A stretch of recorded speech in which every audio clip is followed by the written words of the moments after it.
বিশ্বাস করেন, রাজনৈতিক ময়দানে আর একটা লোককে এমপি করে কোটিপতি হওয়ার জন্য আপনি জাল ভোট দিয়ে জেলে যান, মারামারি করেন, আপনার কোনো লাভ হয় না। লাভ হয় কার? অথচ বাঙালি পরের ধান্দা করতে যেয়ে নিজের জীবন নষ্ট করে, আর হুজুরের পকেট ভারী করার জন্য নিজের ইমান নষ্ট করে। যেটা বলছিলাম, আমার একটা রাহে বেলায়েত নামে একটা বই আছে, দেখবেন রাসূলুল্লাহ সাল্লাল্লাহু আলাইহি ওয়াসাল্লাম 2 সাজদার মাঝখানে, ছোট্ট একটা উদাহরণ দিচ্ছি, আমাদের দেশের মানুষদের নামাজ, দাওয়াতের বিষয়ে নামাজ আসবে যদি সময় থাকে। আমাদের দেশের মুসলমানদের নামাজ খুব সুন্দর, দাঁড়ালে পারে মরে গেলেও এক পা নড়বে না, চুলকালেও হাত পা নাড়বে না, মোবাইল বেজে মসজিদ উল্টে গেলেও গানের সাউন্ডে মোবাইল বন্ধ করবে না, মাশাআল্লাহ খুব সুন্দর। কিন্তু রুকু সেজদা ঠিক না। রুকুতে যে কোনো মনে হয় যেন রুকুতে পিঠ ব্যথা হয়ে গেছে, কোনো রকম 1 সেকেন্ড পরে উঠে পড়ে, খাড়া আছে। কিন্তু উঠে আবার সমস্যা হলো, পুরো খাড়া হয় না, এই পর্যন্ত ওঠে, উঠেই ঢবাস করে পড়ে যায়। এরপরে 2 সেজদার মাঝখানে বসতে কষ্ট হয়, কোমর ব্যথা করে, এইটুকু উঠে আবার সেজদা দেয়। এরকম আছে না নেই? 50 বছর নামাজ পড়ছে এরকম। আল্লাহ রাসূল সাল্লাল্লাহু আলাইহি ওয়াসাল্লাম বলছেন, লাউ মাতা হাযা আলা হাযা মাতা আলা গায়রি মিল্লাতি রাসূলুল্লাহ সাল্লাল্লাহু আলাইহি ওয়াসাল্লাম। যদি এই নামাজ পড়ে আপনি মরেন, নবীর উম্মতে মরতে পারবেন না। আপনি নামাজে সূরা ফাতিহা জানেন না, সমস্যা নেই, নিয়তের বস্তা বলে সমুদ্রে ফেলে দেন। দোয়া দরুদ জানেন না, কোনো সমস্যা নেই, নামাজের কিচ্ছু লাগবে না। আপনি সুবহানাল্লাহ বললেও নামাজ হবে, শিখতে চেষ্টা করবেন, কিন্তু রুকু সেজদায় ফাঁকি দিলে নামাজ হবে না। আপনি কি ফাঁকি দিলেন? মুহাম্মদ রাসূলুল্লাহ সাল্লাল্লাহু আলাইহি ওয়াসাল্লাম 2 সেজদার মাঝখানে বসে কি বলতেন? আল্লাহুম্মা গফিরলি ওয়ারহামনি ওয়ারযুকনি ওয়াহদিনি ওয়াআফিনি ওয়াআফু আন্নি ওয়াজবুরনি ওয়ারফানি। ঘড়ি দেখবেন 10 থেকে 15 সেকেন্ড লাগে। কি বলতেন? আল্লাহ আমার মাফ করে দাও, গুনাহ মাফ করে দাও, আল্লাহ আমার রহমত করো, আল্লাহ আমার হেদায়েত করো, আল্লাহ আমার রেজেক বাড়াই দাও, আল্লাহ আল্লাহ আমার সুস্থতা দাও, আল্লাহ আল্লাহ আমার নিরাপত্তা দাও, আল্লাহ বিপদ আপদে যেন না পড়ি, আল্লাহ আল্লাহ আমার যত ক্ষয়ক্ষতি হয়েছে পূরণ করে দাও, আল্লাহ আল্লাহ আমার মর্যাদা বাড়িয়ে দাও, আল্লাহ। দোয়াগুলো কেমন লাগলো? কয় সেকেন্ড লাগে? 10 সেকেন্ড।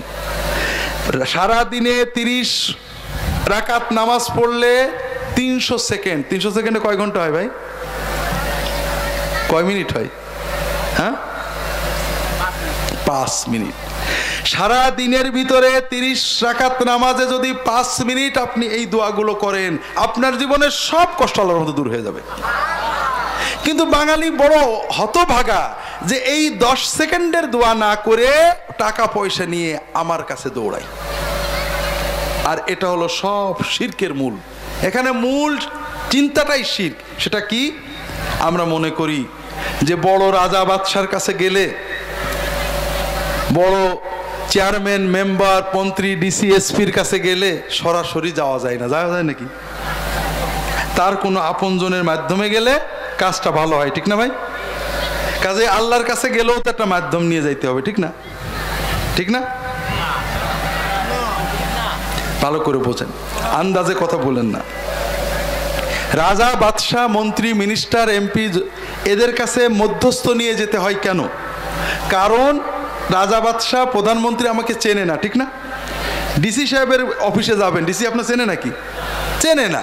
কাজেই আপনি ডিসির অফিসের কোনো একটা লোক দিয়ে যদি বলাই দিতে পারেন এই লোকটা খুব ভালো লোক, তখন ডিসি আপনাকে পারমিশন দেবে, ঠিক না? আল্লাহ তো সেরকম। আল্লাহ তো আমাদের চেনে না। চেনে? চেনে? ভালো করে বুঝিস দেখুন, চেনে। তারপরেও তো নাউজুবিল্লাহ, আল্লাহর হয়তো কোটি কোটি কোটি কোটি কোটি কোটি কোটি কোটি বান্দা, আল্লাহ হয়তো নাউজুবিল্লাহ ঝাপসা চেনে। একজন হুজুর যদি বলে দেয় যে আল্লাহ এটা তোমার খুব ভালো বান্দা, আল্লাহ তাড়াতাড়ি চেনবে নাকি? কেউ যদি আল্লাহ তাআলার ব্যাপারে ধারণা করে যে ডিসিএসপি চেনে না, আল্লাহ হয়তো চেনে না, তার ঈমান থাকে নাকি? যে আল্লাহ আমাকে মায়ের চেয়ে বেশি চেনেন, তার কাছে কেউ বলে দেওয়া লাগে নাকি? মায়ের কাছে ঢুকতে সন্তানের পারমিশন লাগে নাকি? বড় প্রধানমন্ত্রী যদি হয় মা, প্রধানমন্ত্রী 7টা গেট থাকে আর তার পিএস থাকে, ছেলে যখন ঢোকে পারমিশন নিয়ে ঢোকে নাকি? ছেলে আপন না বান্দা আপন? মা সন্তানকে বেশি ভালোবাসে না আল্লাহ তার বান্দাকে বেশি ভালোবাসে? সেই বান্দার কাছে যাইতে কোনো গেট পাস লাগে নাকি মিয়া? আর একটা কারণে মাধ্যম লাগে। সেটা কি? সেটা হলো মানুষ জানলেও জুলুম করে, পার্সিয়ালিটি করে, করে না? গ্রামের চেয়ারম্যান বা কমিশনার, মেম্বার উভয় গ্রুপকেই চেনে, কিন্তু বিচার করতে যেয়ে পার্সিয়ালিটি করে ফেলে না, করে না? কিন্তু যদি আপনি চেয়ারম্যান বা কমিশনারের বউকে দিয়ে, শালাকে দিয়ে, শাশুড়িকে দিয়ে অথবা ভাইরাকে দিয়ে একটু সুপারিশ, আমি কিন্তু মা বাবার কথা বলিনি, বলছি নাকি? বলে মুখ নষ্ট করবো নাকি? এখনকার চেয়ারম্যান মেম্বাররা কি মা বাবার কথা শুনে নাকি? বউ, ভাইরা, শালা এরাই তখন বেশি আপন, ঠিক না? হ্যাঁ, তো এরকম বউ, ভাইরা, বাসুর কি বলে আত্মীয় স্বজন দিয়ে যদি সুপারিশ করানো যায়, দুলা ভাই আমার নিজের লোক একটু খেয়াল রেখেন, তাহলে আর পার্সিয়ালিটি করে না, ঠিক না? আমার কথা কি বুঝেছেন? তো আল্লাহ তো এরকম। হ্যাঁ, আল্লাহ আমার চেনেন বটে, আল্লাহ জানেন আমার কতটুক দোষ গুণ, আমার কি দরকার, তারপরে নাউজুবিল্লাহ আল্লাহ তো পার্সিয়ালিটি করতে পারে নাকি? কেউ যদি মনে করে দুনিয়ার মানুষের মতো আল্লাহ জালেম, পার্সিয়ালিটি করতে পারে, হুজুর বলে দিলে আল্লাহ সাইজ হবে, এই ঈমান থাকে নাকি? হুজুর লাগে কি জন্য? শিখতে, আল্লাহর কি করে ডাকবো, কোন দোয়া করব, কোন ভাবে ইবাদত করলে আল্লাহর ইবাদতে মজা পাবো, আল্লাহ দোয়া কবুল করবে, শেখার জন্য লাগে। যেটা আমার জানা নেই, কোরআন হাদিস যে পড়েছে তার কাছে শিখতে হয়, যে ইবাদত করেছে তার কাছে শিখতে হয়। ডাকার জন্য যদি কারোর মধ্যস্থ লাগে মনে করেন, দোয়া করবেন আর এক জায়গায় যাইতে হয় মনে করেন, ঈমান থাকে না। সমাজের রন্ধে রন্ধে শিরক ছড়িয়ে গেছে, আমরা সবাই শিরকের ভিতরে চলে যাচ্ছি ভাইরা। মা, সন্তান 1 বছর 2 বছরের সন্তান কখনো মার সাথে কাউকে শিরিক করে না, করে নাকি? মা মেরেছে অনেক, এই জন্য মার বাদ দেখার কাছে যায় নাকি? দেখছেন কখনো?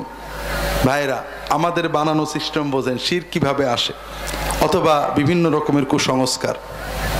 আপনি বিপদে পড়েছেন, আল্লাহ রসুল সাল্লাল্লাহু আলাইহি ওয়াসাল্লাম বলছেন,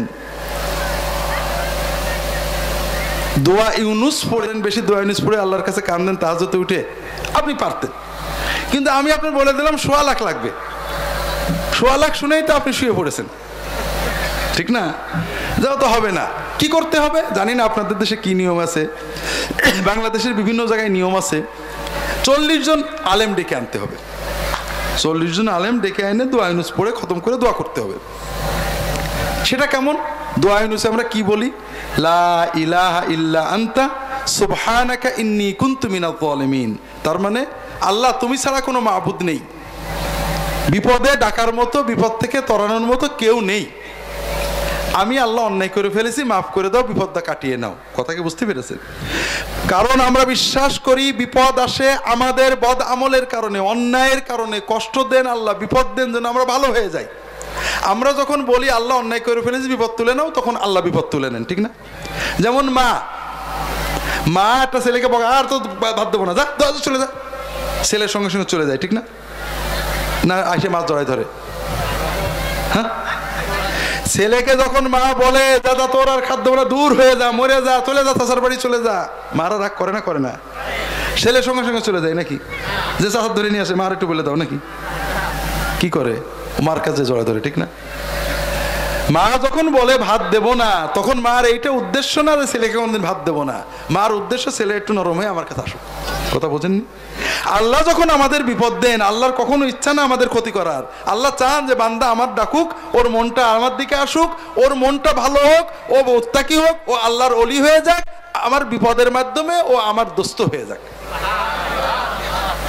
আমি যখন বলি আল্লাহ অন্যায় করে ফেলেছি, আমি জালেম, আমি অন্যায় করেছি, আল্লাহ আল্লাহ মাফ করে দাও, আল্লাহ আমার শুধু বিপদই কাটান না, আমার এই দোয়ার মাধ্যমে আমি আল্লাহর ওলি হয়ে যাই। ভাইরা, আমরা কি করি?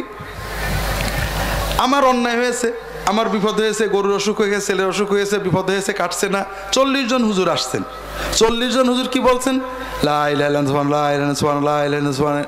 তার মানে 40 জন হুজুরই বলছে আল্লাহ আমি জালেম, আল্লাহ আমি জালেম, আল্লাহ আমি জালেম, ঠিক না? আপনি বলছেন নাকি? যখন আমি নিজেও যখন যাই মানুষের বাড়িতে দোয়া করার জন্য, আমি লক্ষ্য করি বাড়ির লোকেরা দোয়ায় শরীক হয় না।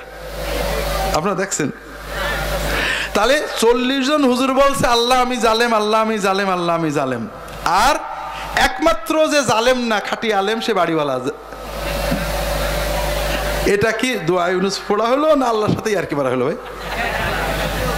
লাভ হলো যেটুক আমাদের, খাওয়া দাওয়া হাদিয়া তোফা যাই হলো হলো, কিন্তু আপনার কোনো লাভ হয়নি। আপনার লাভ যেটা আল্লাহ আল্লাহ রসুল সাল্লাল্লাহু আলাইহি ওয়াসাল্লাম আপনাকে বিধান দিয়েছেন। আপনি কাঁদতে থাকেন, আল্লাহর কাছে দোয়া ইউনুস পড়েন, কান্দেন, দোয়া করেন, আলেমুল আমাদের খাওয়াতে পারেন, মাদ্রাসায় দান করতে পারেন, আল্লাহ তোমার মাদ্রাসায় দান করেছি কবুল করে নাও, আল্লাহ বিপদ কাটিয়ে দাও। আপনার চাওয়া পাওয়া সব হবে কার কাছে? আল্লাহ গুনাহগার না কাফেরের দোয়া শোনেন, আল্লাহ কোরআনে বলেছেন।